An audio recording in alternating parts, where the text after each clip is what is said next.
I woke up with an absurd pain in my chest. I thought it was just fatigue after all. Carrying sacks of cement all day is not a job for a 55-year-old man. But something was different. The pain radiated to my left arm, and my breathing became heavy. I tried to get out of bed, but my legs gave way. I only managed to reach the cell phone on the bedside table and call my friend Joe. "I'm not feeling well, buddy. Help me," was all I could say before passing out. I woke up 3 days later at St. Michael's Hospital in Riverview. Tubes were everywhere, and there was a constant, irritating beep beside me. Dr. Miller, an old man with gray hair and small glasses, explained that I had suffered a major heart attack. "It was a close call, Mr. Henderson. If your friend hadn't gotten here so fast, you wouldn't be here talking to me." I was in the hospital for 2 weeks. The whole time I was thinking about my sons, Ryan and Michael. Ryan, at 24, already worked at a tech company. Michael, 19, was in his first year of college studying business administration. Since Sarah, my ex-wife, left for Chicago with that insurance salesman, I had raised the boys alone. It wasn't easy, but I thought I had done a good job. During my hospital stay, they came to visit me a few times. Ryan seemed concerned, but he was always in a hurry. Michael spent more time on his phone than talking to me. I chalked it up to the scare, to their youth. They don't know how to deal with the possibility of losing their dad, I thought, justifying their distant behavior. When I was finally discharged, Dr. Miller was categorical. "Mr. Henderson, you need complete rest for at least a month. No heavy work, no stress, meds on schedule, and a controlled diet." I agreed to everything. Death had come too close, and I didn't want to give it another chance. I thought fondly of my simple little house in the Oakwood neighborhood. I imagined my sons, who lived with me, would take care of me during this difficult time. After all, how many sleepless nights had I spent when they were sick? How many days of work had I missed to take them to the doctor or to school meetings? The taxi stopped in front of the gate. I paid with difficulty, my hands still trembling. I opened the rusty gate I'd always promised to fix but never had the time for. The grass in the small front yard was high. Strange, I thought. Ryan always mowed it on weekends. I opened the door with my keys and the smell hit me like a punch. Spoiled food, accumulated garbage, mold. The living room was a mess. Dirty plates were piled on the coffee table, along with empty beer cans and pizza boxes. The sofa where I used to nap watching 60 Minutes on Sundays was covered with dirty clothes. "Ryan? Michael?" I called, my voice still weak from intubation. Silence. I walked slowly to the kitchen. It was even worse. The sink was overflowing with dirty dishes, and the trash can was so full that extra bags were piled up next to it. On the stove, a pot held something that must have once been rice, now covered with a greenish layer. I went up the stairs with difficulty, leaning on the railing. Michael's bedroom door was closed, but I could hear the sound of a video game. I knocked lightly. "Who is it?" My youngest son's irritated voice replied. "It's me, son. I'm home from the hospital." A moment of silence, then the sound of the game faded. The door opened and Michael appeared, hair disheveled in a dirty t-shirt. "Hey, Dad?" No hug, no smile of relief. Just that dry, "Hey." "I'm home," I said, trying to hide my disappointment. "Where's your brother?" "He went out with his new girlfriend, said he'd be back tomorrow." I nodded, too tired to argue. "I'm going to rest a little. The doctor said I need to." "Okay," he replied, already closing the door. I went into my room and almost cried. The bed was unmade, with sheets I didn't recognize. On the floor were more dirty clothes, some of them mine, probably taken from the hamper when they ran out of their own. On the nightstand, the framed photos of the boys as children were face down, covered in dust. I sat on the edge of the bed, exhausted, my heart aching in a way that had nothing to do with the heart attack. The house I had maintained with so much sacrifice for so many years looked like an abandoned place. And my sons, for whom I would have given my life without a second thought, seemed like two strangers. I lay on the bed without even taking off my shoes. I closed my eyes and thought, maybe it would have been less painful not to have survived. The next day, I woke up to the sound of the gate. I looked at the clock. Almost noon. Ryan must be arriving. I got up with difficulty, took my medicine, and went down the stairs slowly. My older son came in with a backpack on his back and the look of someone who hadn't slept. He stopped, surprised when he saw me.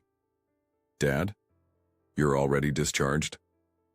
"Yesterday afternoon," I replied. "I texted you." He took his phone out of his pocket and frowned. My battery died. I sat on the sofa, pushing some clothes aside. "We need to talk, son." Ryan threw his backpack on the floor and crossed his arms. "I can't now, Dad. I'm dead tired. I need to get some sleep before I go back to work later." "What about the house? Look at how you guys left everything. The doctor said I need complete rest for a month. I can't exert myself or get stressed." He shrugged. "We'll clean it later. Relax." "Relax? You had 2 weeks to clean this place up. I could have died in that hospital and you were here partying." "You're exaggerating, Dad. You're fine, aren't you? We just enjoyed having the house to ourselves for a bit." That hit me like a slap. "To yourselves? This is my house, Ryan. I built it with my sweat. You live here out of my good graces." "Out of your good graces?" His voice rose an octave. "We're your sons. You have a duty to support us." At that moment, Michael came down the stairs, drawn by the argument. He was wearing the same clothes as yesterday. "What's all the yelling about? I can't sleep," he complained. "Sleep? It's noon, Michael. Don't you have class?" "I'm on vacation," he lied blatantly. I knew college classes were in session. I paid the tuition religiously. "Look, I need you two to clean up this mess. I can't live in this filth, and the doctor said I need a peaceful environment." They looked at each other. "I can't, Dad." Ryan was the first to speak. "I have a late shift at work tonight. I need to sleep now. And I have plans to meet up with some people at the mall." Michael added, "I'll clean up later." Later, I realized later would never come. That night I slept with the house still filthy. The next day I tried to get up early and clean the kitchen a little. I had barely started when I felt a sharp pain in my chest. I sat down, taking a deep breath, scared. I couldn't risk another heart attack. In the days that followed, I tried everything. I asked politely. I begged. I threatened to cut off Michael's allowance. Nothing worked. Ryan was hardly ever home, and when he was, he locked himself in his room. Michael was glued to his video, games, headphones blocking out my calls. A week after my discharge, the situation got worse. The fridge was empty. I needed to go to the supermarket, but I couldn't drive yet. I asked Ryan to take me. "I can't now, Dad. I have a date." "It's important, son. We don't have any food in the house." "Just order from an app," he replied, closing his bedroom door. I tried with Michael. He was in the living room playing. "Son, I need to go to the store. Can you take me? It's only 10 minutes. He didn't even take his eyes off the screen. "I'm in the middle of an online match, Dad. I can't leave now. It's important. We don't have food." "Order a pizza." "I can't eat pizza. I have dietary restrictions now." He paused the game and looked at me with irritation. "There's always an excuse, isn't there? Always needing something. I can't stand this heart attack drama anymore." Those words hit me like a punch to the stomach. "Drama? You think almost dying is drama?" "Everyone almost dies at some point," he replied coldly. "But not everyone holds it over other people's heads all the time." My blood boiled. "Holding it over your head? I'm asking for help to buy food, Michael. Food that you eat too. I'll make do with what's here. If you can't go, that's your problem." In that moment, something broke inside me. It wasn't just disrespect. It was cruelty. Where were the boys I had raised? The ones I had taught to say thank you and please? To stand up for their elders on the bus?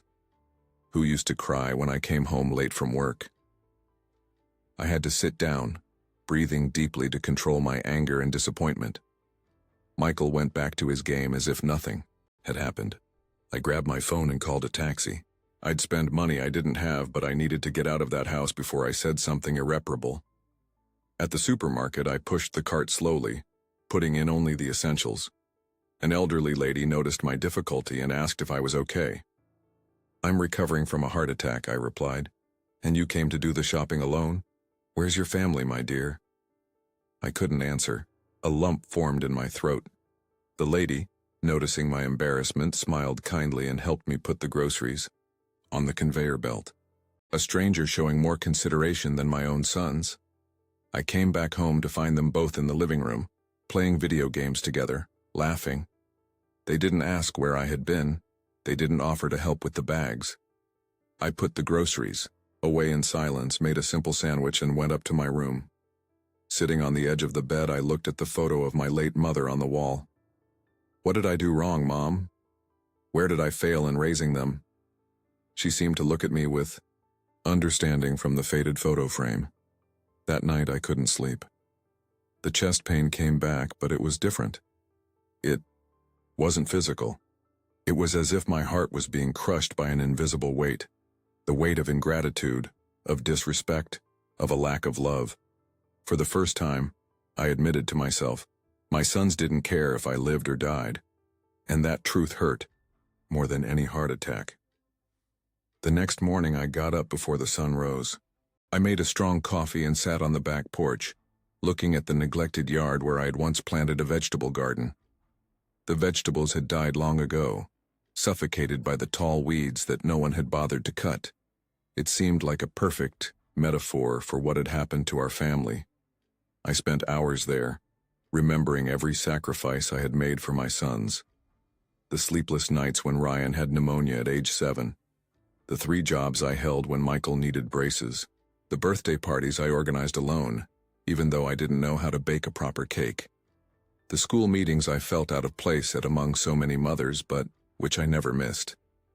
I thought about Sarah, too.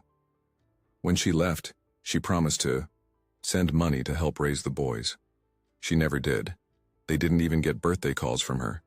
And even so, I never spoke ill of her in front of them. "Respect your mother," I would say, swallowing my resentment. Maybe that was my mistake. Maybe I should have shown them how hard life can be when you have no one. My phone vibrated. It was a message from Joe. "How are you, buddy? Can I drop by today?" I replied yes. I needed to talk to someone who understood me. Joe arrived in the IE early afternoon bringing a cornmeal cake that his wife, Mrs. Henderson, had baked for me. A simple gesture that touched me more than it should have. "You look terrible, Tony," he said, sitting at the kitchen table I had just cleaned. I told him everything. The boys' behavior, their lack of consideration, the ruined house, the cruel words. Joe listened in silence, nodding occasionally. "You know what I would do?" he said finally, scratching his gray beard. "I'd give them a reality check. Those boys have never had to fend for themselves. They don't know the value of a roof over their heads or food on the table. And how do I do that, Joe? I'm weak, sick." He looked at me seriously. "Precisely.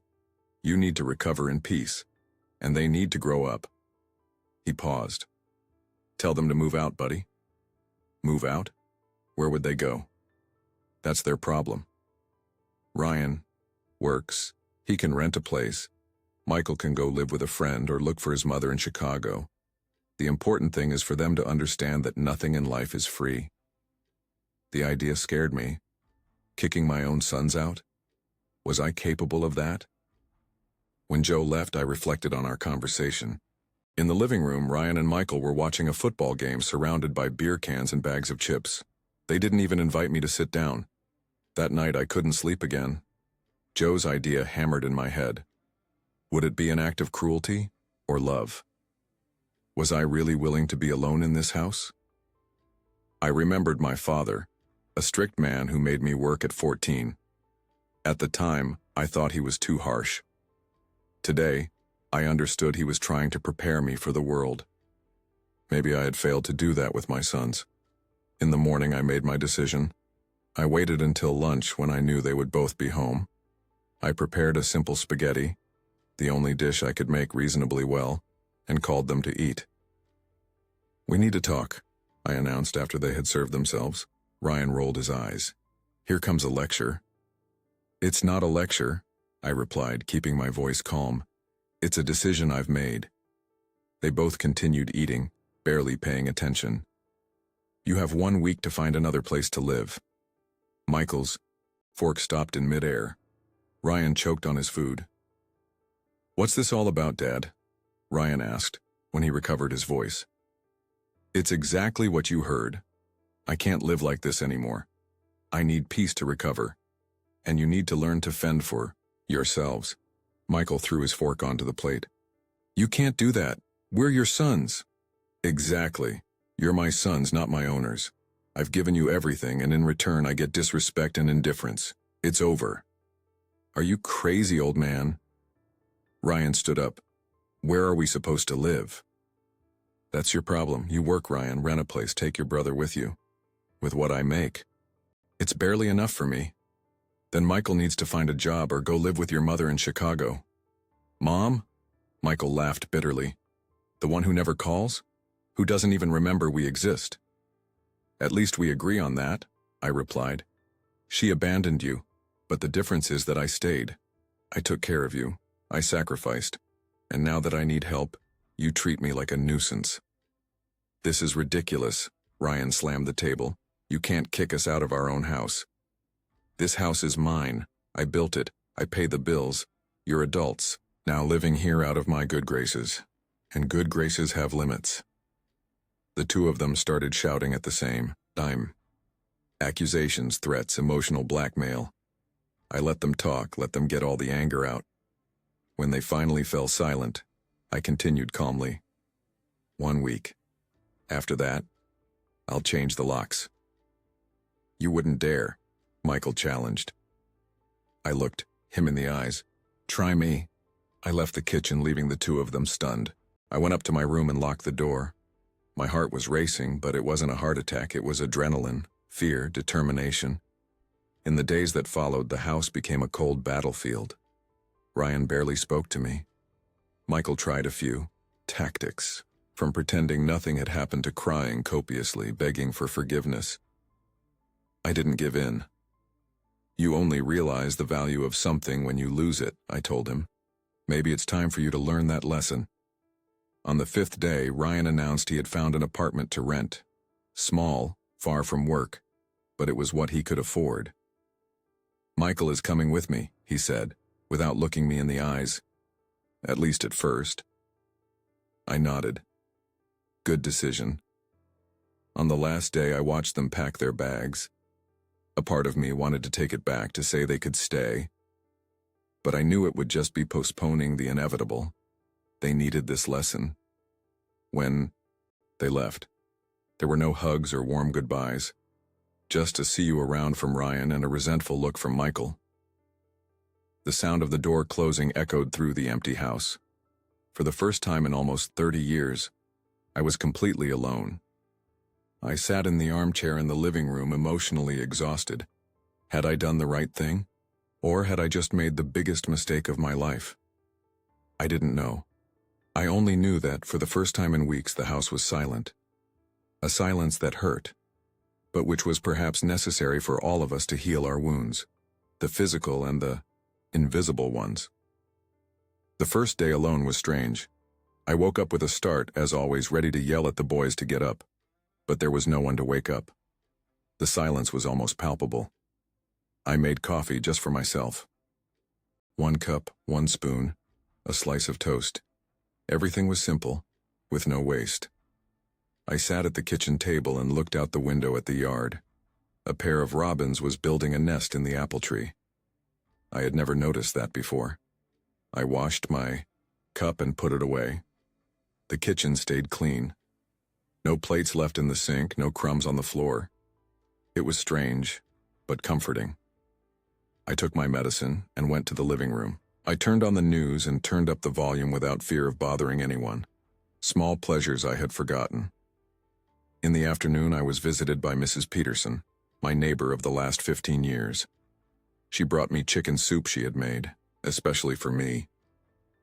"I heard your boys moved out," she said, handing me the still warm pot. The whole neighborhood is talking about it. Doesn't surprise me, I replied, inviting her in. Around here, everyone knows everyone's business. It's true, she laughed, sitting on the sofa. But tell me, Mr. Henderson, how are you feeling? Alone? I thought for a moment before answering. You know, Mrs. Peterson, it's strange. I feel alone, yes, but I also feel at peace. She nodded, understandingly. Sometimes we need silence to hear our own hearts, don't we? We talked for almost an hour. About life, about children. She had 3, all married and living in other cities. About getting older. When she left, I realized it had been the most pleasant conversation I had had in weeks. In the following days, I established a routine. I woke up early, took my medicine, and walked a little in the yard as the doctor recommended. Then I would read the newspaper that Mr. Jones, the paper boy, left at my door. In the afternoon, I watched my shows without anyone to mock me. The Badi house slowly regained its dignity. I cleaned what I could, respecting my physical limitations. I tidied my room, changed the sheets. I put the boys' photos back on the nightstand, but facing me now, not the door as if waiting for them to walk in at any moment. In the first week, the phone rang a few times. It was always Joe, worried. How are you, buddy? I'm good, Joe. Getting better every day. Have the boys called? Not yet, but they will. They just need time. I didn't know if I believed it, but I needed to say it out loud to convince myself. In the second week, the loneliness began to weigh on me. The silence that had once been welcome became oppressive after the sun went down. I'd turn on the TV just to have some background noise. Sometimes I'd catch myself talking to myself, commenting on the news as I used to do with Ryan. I received a few calls from unknown numbers that I didn't answer. I imagined they could be the boys using friends' phones, but I wasn't ready to give in so easily. If they wanted to talk to me, they would have to be direct. On Sunday of the third week, I was having lunch alone when there was a knock at the door. My heart raced. Could it be one of the boys? I opened it with anticipation, but it was just the grocery store flyer delivery guy. Are you okay? The young man asked, noticing my disappointed expression. I am, son.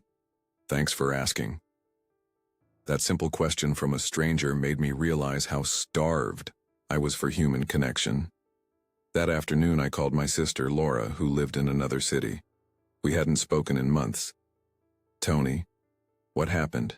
Did someone die? No, Laura, I just wanted to talk for a bit.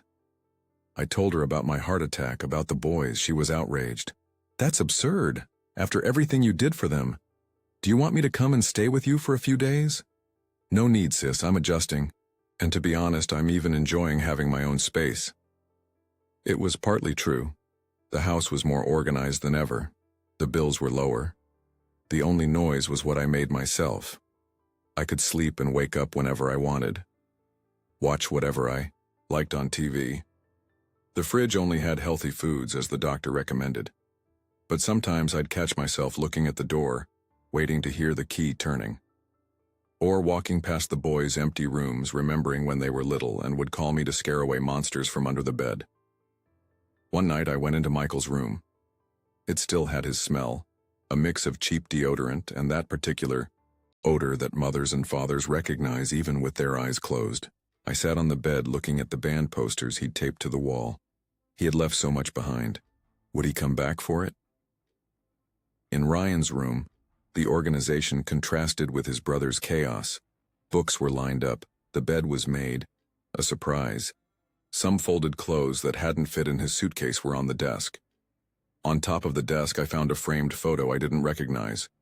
It was an old picture from when Ryan was about 10. We were both at the beach building a sandcastle. I was smiling at the camera, proud. He was looking at me with admiration. When had that look changed? At what point had pride turned into disappointment? I put the photo back and left, closing the door. Those rooms belonged to the past now, and I needed to look to the future, no matter how lonely it seemed. A month passed. Medical checkups showed I was improving. Dr. Miller seemed pleased with my recovery. "Mr. Henderson, you're following all the recommendations perfectly, aren't you? Controlled blood pressure, no salt, light exercise, this is great to see."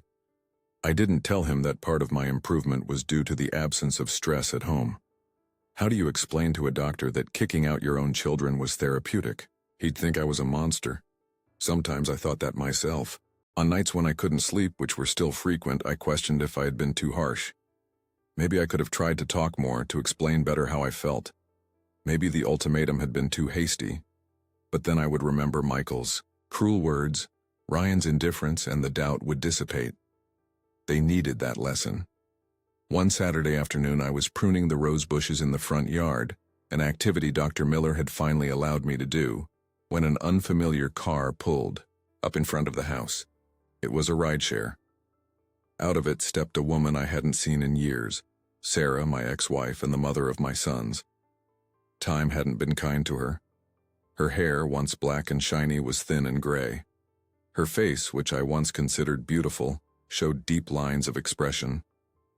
Even so, I immediately recognized that way of walking, as if the world owed her something. "Tony," she greeted me dryly. "Sarah," I replied in the same tone. "What are you doing here?"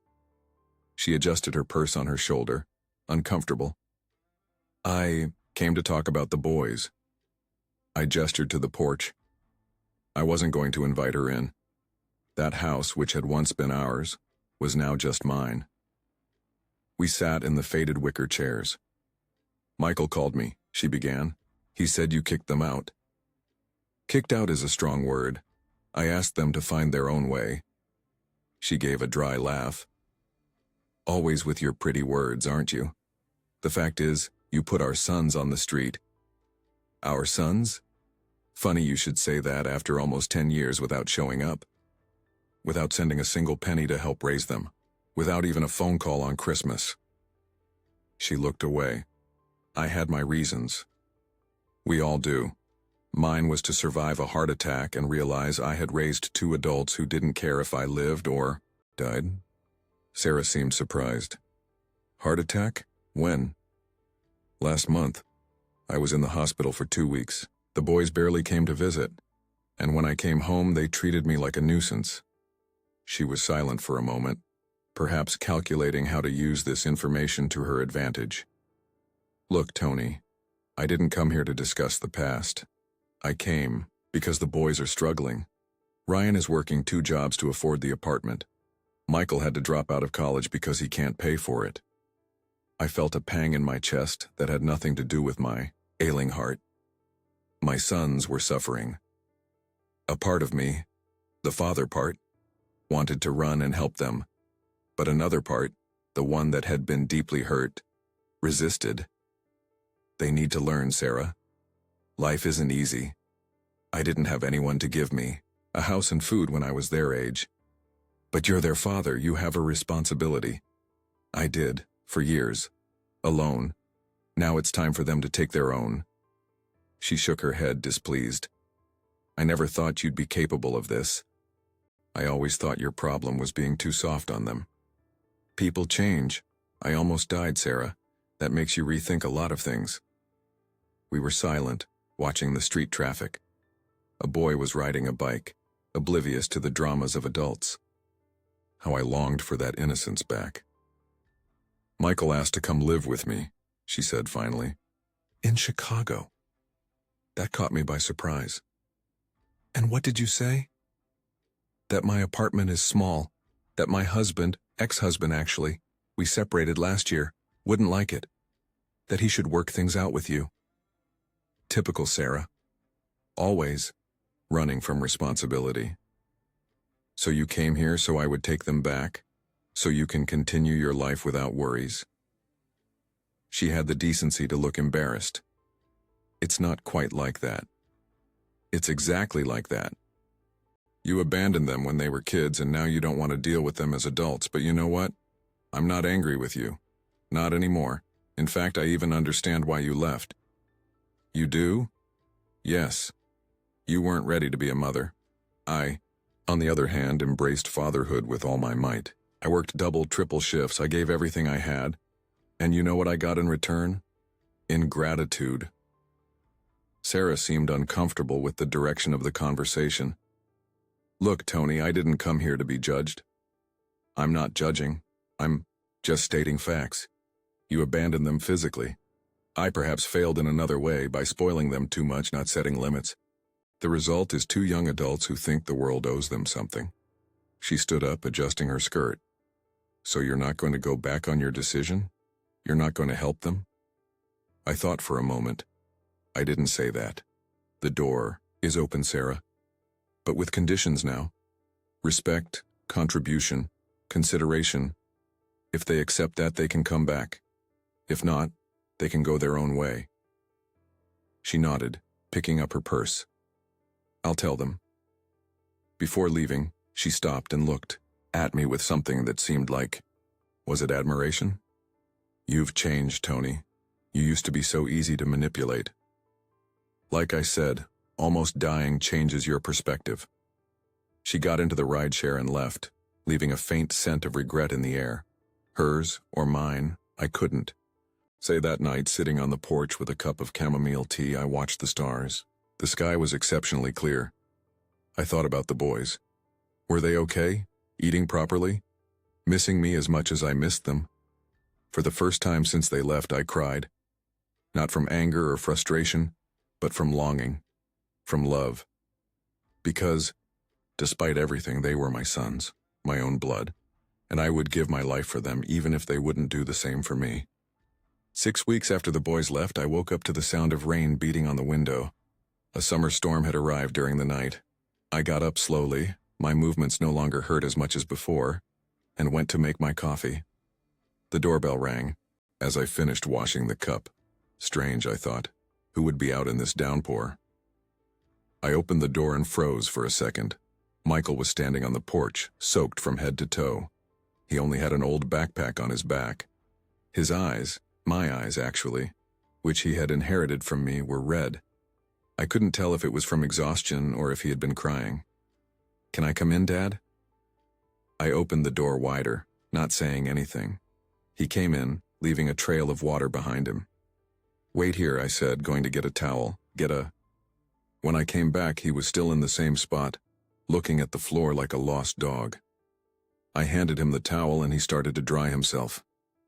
Are you alone? Where's your brother? Ryan's still at the apartment. He found a coworker to split the rent with. What about you? Did you come from Chicago? He seemed confused. Chicago? Your mom told me you wanted to go live with her. Oh, that. He gave a sad smile. She wouldn't have me. Said she didn't have space, that her life was already organized. Typical, right? I felt a pang of anger at Sarah, but also of compassion for my son. I knew that rejection well. You can take a hot shower and put on some dry clothes. There are still some of your things in the room. He nodded, grateful, and went up the stairs. While I waited, I made some strong coffee and set out a few slices of toast. Michael came back 20 minutes later, wearing an old t-shirt and shorts that were a bit too big for him. He had lost weight. Sit down, son. Eat something. He sat at the kitchen table, the same place where we had our last argument. He ate ravenously as if he hadn't seen food in days. Maybe he hadn't. How did you get here? I asked when he finished his second cup of coffee. By bus. I left the apartment last night. Ryan and I had a fight. Why? He thinks we should ask for your help. I thought we shouldn't. That we should fend for ourselves, prove that we could do it. And what changed? He looked at his own hands, which were trembling slightly. I realized I can't. I lost the semester at college. I can't find a job. The money ran out, and Ryan is working so much I barely see him. We were silent, only the sound of the rain filling the room. I knew I should say something, but I wanted him to speak first, to get out what he was feeling. I was an idiot, Dad, he finally said, his voice choked. A complete idiot. You almost died, and I only thought about myself, my game, my things. A tear ran down his face, followed by another. He didn't wipe them away. I'm so sorry. I really am. I didn't realize how much you did for us until I had to do it all on my own. Doing laundry, cooking, cleaning, and also studying, looking for a job. It's impossible. It's not impossible, I replied calmly. I did it for years, alone, with 2 young children. He nodded, ashamed. I know. And we never thanked you. We never noticed. I leaned over the table and put my hand on his. Why did you come back, Michael? Be honest. He took a deep breath. Because I have nowhere to go. Because I'm desperate. It hurt to hear, but I appreciated the honesty. Only for that? No, he admitted after a moment. Also because I miss you. The house, the food, the family. I squeezed his hand. I miss you guys too. Every day. So, can I stay? The question came out as a whisper. You can, but with conditions. His eyes looked up, attentive. First, respect. Not just words, but actions. Second, contribution. You'll help with the chores. Laundry, ironing, cooking, cleaning, no discussion. Third, study or work. I'm not going to support a freeloader. I'm not a freeloader, he protested lightly. Then prove it. Go back to college next semester. Until then, get a job. Any job. But do something useful with your time. And what about rent? For now, I won't charge. But I want to see effort, Michael. Commitment. And if you fall back into your old ways, you'll leave again. No discussion. He nodded in agreement. That's fair. There's one more thing, I added. I want you to call your brother. Tell him you're here. That you're okay. Ryan won't come back, Dad. He's too proud. Maybe. But the door is open for him too. With the same conditions. Michael promised to call later. We finished our coffee in a more comfortable silence now. The sound of the rain creating a perfect soundtrack for our new beginning. Later, I helped him tidy his room. I put clean sheets on the bed, opened the windows to air it out.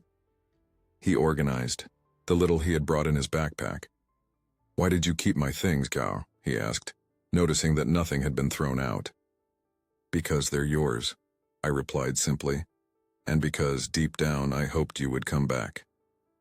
He smiled, the first genuine smile in a long time. Thank you, Dad. That night, we had dinner together at the kitchen table. Michael had made instant noodles, the only thing he knew how to cook. It was awful, but I ate it all without complaining. Tomorrow I'll teach you how to make real pasta, I promised. You know how to cook? Since when? Always. I just let you think I didn't so I wouldn't have to do everything by myself. He laughed, surprised. You're full of surprises, Dad. Life is full of surprises, son. Some good, some bad. The important thing is how we deal with them. After dinner, we sat in the living room to watch the news. Just like the old days, but different. There was a new respect in the air, a new understanding. When it was time for bed, Michael stopped at his bedroom door. Do you think we'll ever be like we were before? A real family? I thought before answering. No. We won't be like we were before. I saw his face fall. We'll be better. He smiled, relieved, and closed the door. I stayed awake late, thinking about everything that had happened. The heart attack that almost killed me, but which perhaps saved my family. The pain I felt, both physical and emotional. The tears, the absences, the silences, and now, the second chance. Outside, the rain had stopped. The stars were shining again. Tomorrow would be a new day. Maybe Ryan would call. Maybe not.